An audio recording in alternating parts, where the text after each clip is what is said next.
everyone. So I wanted to bring you more live negotiation content. So in this video, you're going to see me talking with one of my old leads, someone who has a commercial property who's looking to sell it, and we're going to be negotiating the best price possible for this deal.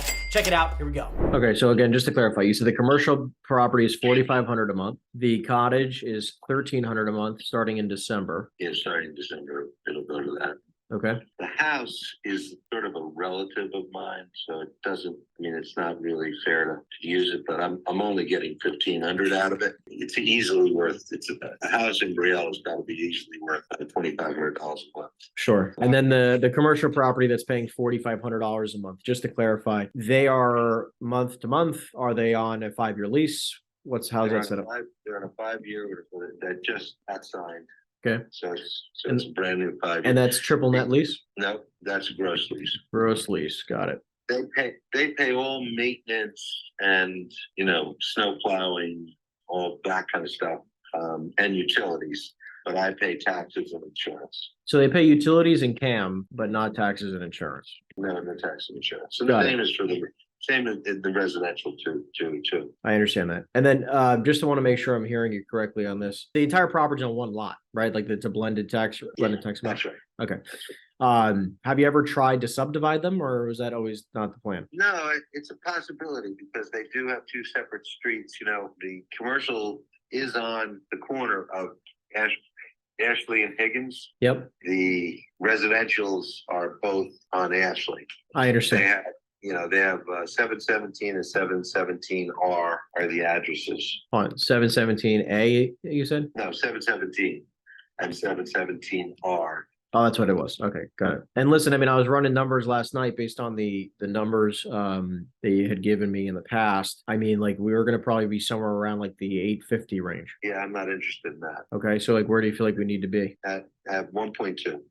1.2. So I mean, it's the only number I'd even consider, and I'm still hesitant because I'm still going to take a tax hit here. And again, would you be totally against taking payments over time? No, I'm open to that. Okay, so I mean, how much money down would you need in order to make sense of taking payments over time? Well, I think I have small mortgage left over there. I can't remember what it is. I've refinanced that building several times. Yeah. I think I owe about 160 on it or something like that. If you got that paid off, you'd be open to taking the rest over time? I would want, I really would want 20% down. Okay, so 20% down, so you're looking for probably around 240-ish. Yeah, exactly. All right, so 240. And I'm open at 7.5%. 7.5%. Would you do interest only? I would consider it interest only. Okay, got it. Sorry, I'm just taking. I have to pass. Don't forget, I have a partner who is the wife of my best friend who's passed away. Understood. So, yeah, I'm sorry to hear that. I have to just probably do anything I want to do. Sure. But she still has to make it, the other decision. I just want you to understand that. Yeah, no, of course. I get that loud and clear. Why don't we do this? So you said the 1.2 if we do straight up, or you do 20% down at 7.5% interest. That's right. Okay, got it. Okay, I'm gonna run some numbers. And that I would do for 5 years, with a balloon at the end. 5-year with balloon. That makes sense. Let me try to run some numbers and see where we can be on that. And really, this does depend on the credit worthiness of your buyers. That makes sense. I understand that. But if you really were gonna project it, you should project it on the what the income is, because my numbers right now. Let me just to make sure I've done this right. My numbers right now are over $100,000 in gross income. It's 103 on projected. Yeah, project based on that. The only one that you have to, that we're projecting is that 2-story, the big house, as the only one that needs to be adjusted because I'm $1,000 short on income there. And would your relative move out? That's there. Yeah, I think that could happen. I don't think that that's a problem. So without my relative, the income is 91,000. I said it was around 85, but it's actually 91,000. So again, okay, you're saying if that was rented at $2,500 is what you're saying. It's 103 plus 4,500 is $8,300 a month times 12 is 99.6 is what I have. I got 57.6 for the building. I've got 15.6 for the cottage and 30,000 for the. So hold on, $4,500 a month times 12 is 54,000 plus 2,500 times 12 is 30,000 plus $1,300 a month for the cottage. Yep. Times 12 is 99.6. The challenge though is that like if I'm paying you, if I'm doing 20. You had 4,800 for the. Oh, sorry, 45. I wrote 4,500 to you. It's 4,800. That's what the lease is right now? No, lease right now is 46. It's just renewed at 5 years at 4,800, and it goes up. It has a 3% increase every year. Okay, got it. Hold on one second. So 3% increases per year. And I have about a 6% increase on the cottage every year, and I have in December. It happens in December, and I have a 0% increase on the house. But like I said, if they wanted the tenant out, I can. So the tenants are great. They take care of, they really do maintain the house, do everything. No, it's great. So what I'm curious about though, it's just between you and I, Paul. Let's say, okay, I see the 103,200 now, the 4,800, 2,500, and 1,300. Okay. Right. That's 103 a year. What's the taxes cost you? I think 11,000. You have to look that up. That's fine. I can find that in a little bit. So I'm just ballparking 11,000 for taxes, and insurance is probably costing you what, $4 or $5 grand? Yeah, there's two different policies on it. One is for the two buildings, and the other. I think if you use 5,000, you'd be safe. Okay, so let's just call it 5K. So that means your total cost is the 5K in insurance, then the taxes, and then the tenants pay the rest. That's right. They pay water, sewer, everything, electric, gas. Got it. But again, like that they pay all those utilities separately, and then this is your gross rent. That's right. Okay, cool. Just want to make sure I'm understanding. So you take your 103,200 minus $16,000 a year for cost. That's right. And then you take off small percentages for vacancy, maintenance over the years, other things, right? So you're left with about $80-ish thousand or so, 75 to 80,000 in net income. Is that about accurate? But I just spent $35,000 on repaving the entire lot, which needed to be done. And I repaved. I actually ripped out the old one and I did it right. Okay, great. So the 35K was spent on repaving the entire property, which is great. So you're left with around, again, you're left with about 75,000 a year. And the challenge is that with 20% down at 1.2 million, you're left with, 9 and change at 7.5% is 75,000 a year in debt payments. I mean, if I can get the debt payments to be like $50,000 a year, this would be decent, right? So again, which would be 950 times. Well, they might be able to do better someplace else.